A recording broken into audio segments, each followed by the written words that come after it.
యోహాను సువార్త 15వ అధ్యాయము 2వ అధ్యాయము 4 నుండి 5వ వచనము.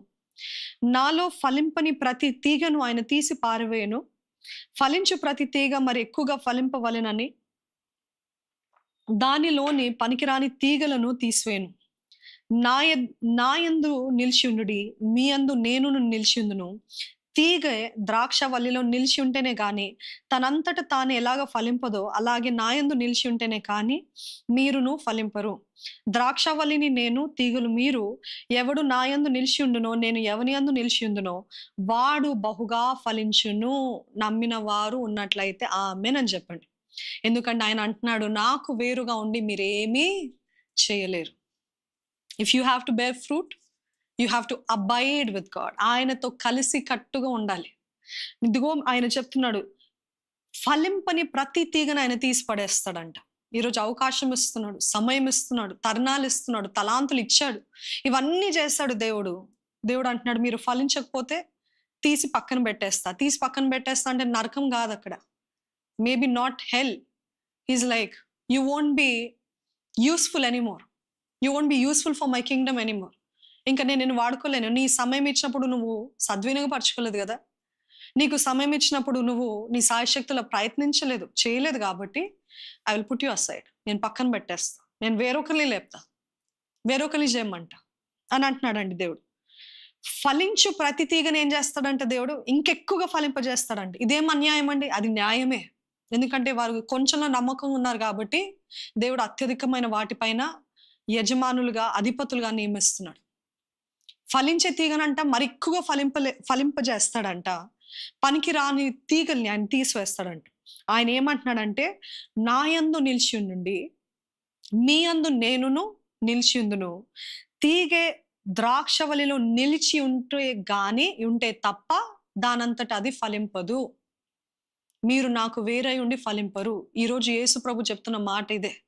ఆ రోజు అంజూరపు చెట్టును ఎందుకు శపించాడు, ఆ రోజు అంజూరపు చెట్టును ఎందుకు కర్స్ చేస్తాడు, ఇంకా నీ దగ్గర నుండి ఎటువంటి ఫలము రాకుండాను గాక అన్నాడు. అంతే, అప్పటికప్పుడు అది క్షీణించిపోయింది, ఎండిపోయింది.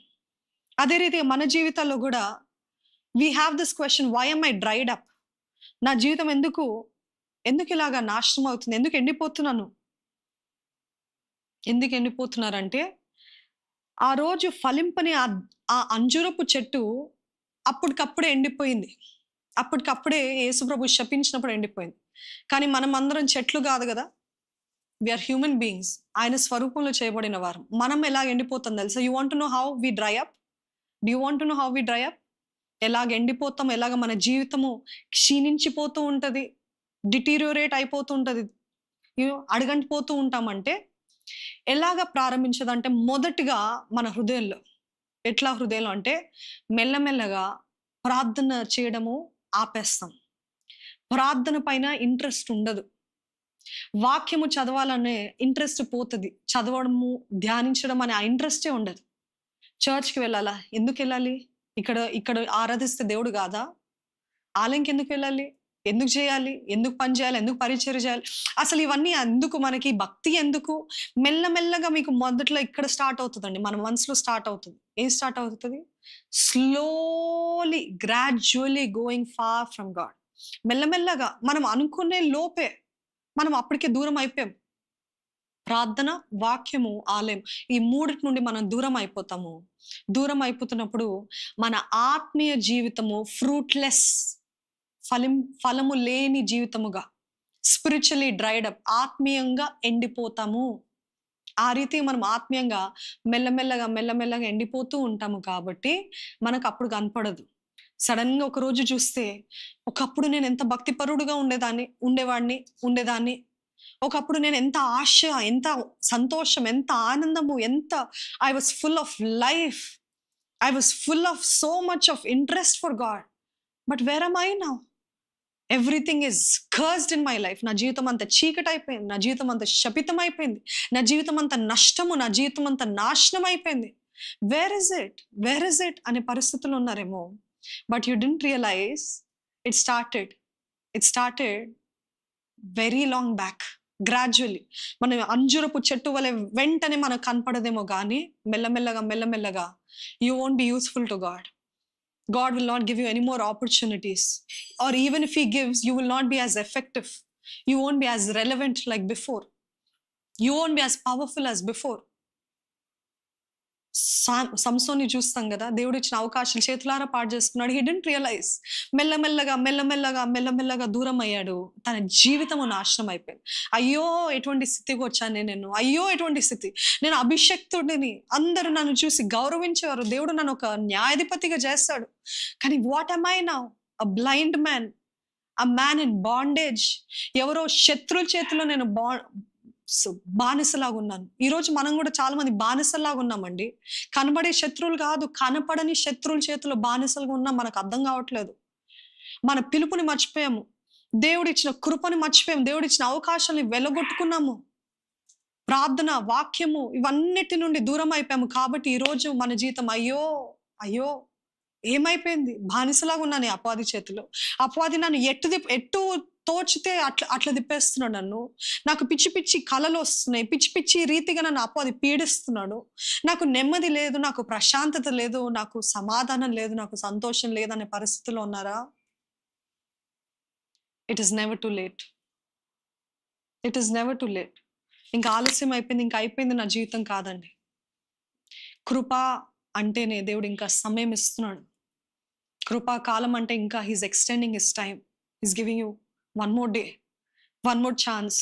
ఈ మాటలు వింటున్న మీరు ఈరోజు మన హృదయం పగలాలండి. అవును, నా జీవితం అంతా స్పిరిచువల్గా డ్రై అయిపోయింది, ఆత్మీయంగా ఎండిపోయి ఉన్నాను, ఎండిపోయిన పరిస్థితిలో ఉన్నాను. I need revival. I need the fire of God. I need the touch of God.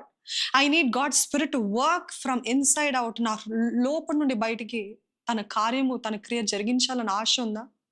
అడగండి దేవుణ్ణి. దేవా, నేను తెలిసి నీకు దూరం అయ్యాను ప్రభా, నిర్లక్ష్యత చేత. ఏముందిలే అనుకున్నాను ప్రభా, కానీ ఈరోజు నన్ను అపవాది తన చేతిలో బానిసలాగా చేసుకున్నాడు ప్రభా.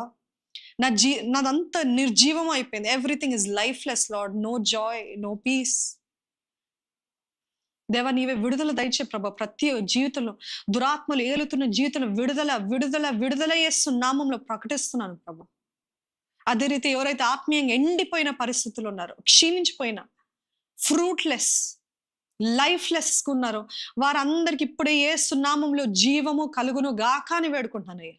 పరిశుద్ధాత్మ ద్వారా జీవము కలుగును గాక అని వేడుకుంటున్నాను. Life in every dead, spiritually dead ఉన్న వారి జీవితంలో మరొక్కసారి నీవే నూతన జీవము దయచేయ, పునరుత్థానపు శక్తిని దయచేయమని వేడుకుంటున్నానయ్యా.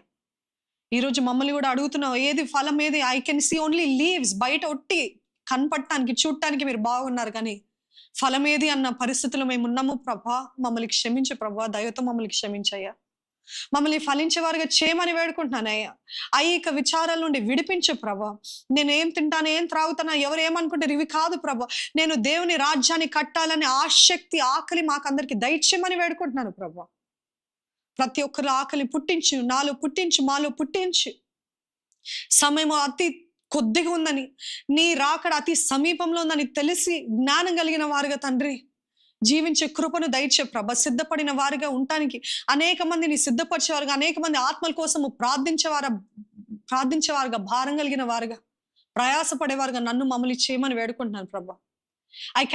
I resist and I rebuke every demonic spirit that is trying to attack us, Lord Father. Attack their families, attack their minds, attack their bodies. ఎవరి దేహాలైతే, ఎవరి మనస్సులైతే, ఎవరి కుటుంబాలైతే అపవాది ముడుతున్నాడు, ఇప్పుడు యేసు నామములో ఆయన ఇచ్చిన అధికారము చొప్పున I resist in the name of Jesus. ఎదిరిస్తున్నాను నీ విడుదల, క్రీస్తు యేసు నామంలో విడుదల దయచేయమని వేడుకున్నాను. మా జీవితం మా అందరి జీవితము ఫలభరితంగా మార్చబడును గాక అని వేడుకున్నాను. Make our lives fruitful Lord, fruitful for you Lord. నీ కొరకు ఫలించాలి, నీ కొరకు అభివృద్ధి పొందాలి, నీ కొరకు మా సరిహద్దులు విశాలపరచబడాలి. మేము ఏది పట్టుకున్నా అది దీవించబడును గాక అని వేడుకుంటున్నాం ప్రభా.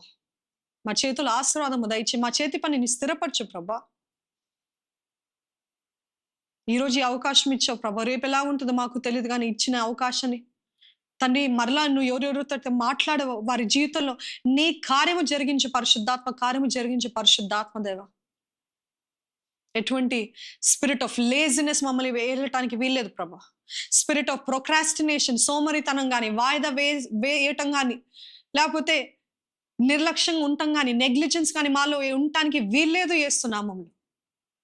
నీ కొరకు వీరులుగా తండ్రి, బలవంతులుగా, గొప్పగా, గొప్ప వాటిని తలపట్టేవారుగా, గొప్ప వాటిని చేసేవారుగా మమ్మల్ని చేయమని వేడుకుంటున్నాను. మమ్మల్ని ప్రార్థనా పరులుగా చేయి. ఎవరైతే తన ప్రార్థన నుండి, వాక్యం నుండి, ఆలయం నుండి దూరమయ్యారో ఇప్పుడే యేసు దగ్గరికి తిరిగి వచ్చును గాక అని వేడుకుంటున్నాను. Let them all come back to Jesus, to you Lord. నీ దగ్గరికి తిరిగి రావాలి ప్రభా. నీవే సాయం చేయి ప్రభా. ప్రతి ఒక్కరూ నీ దగ్గరికి రావాలయ్యా. మా అందరితో మాట్లాడిన దేవా, పరిశుద్ధాత్మ దేవ నీ ఆత్మకార్యాన్ని కొనసాగింపజేయ ప్రభా. పరిశుద్ధాత్మ దేవ ప్రతి ఒక్కరి జీవితంలో నీ కార్యము జరిగించు ప్రభా. ఇది విని వదిలివేసేవారుగా కాక నీ నీ మాట మా చెవుల్లో మారం రోగుతూ ఉండాలి ప్రభా. Let it keep ringing in our mind, in our years లో. మా జీవితాలు మార్చబడాలి, మా జీవితాలు ఆశ్చర్యకరంగా, మా జీవితాలు ఫలభరితంగా నీవే మార్చమని ప్రభు యేసు నామములో అడిగి వేడుకుంటున్నాను తండ్రి. ఆమెన్.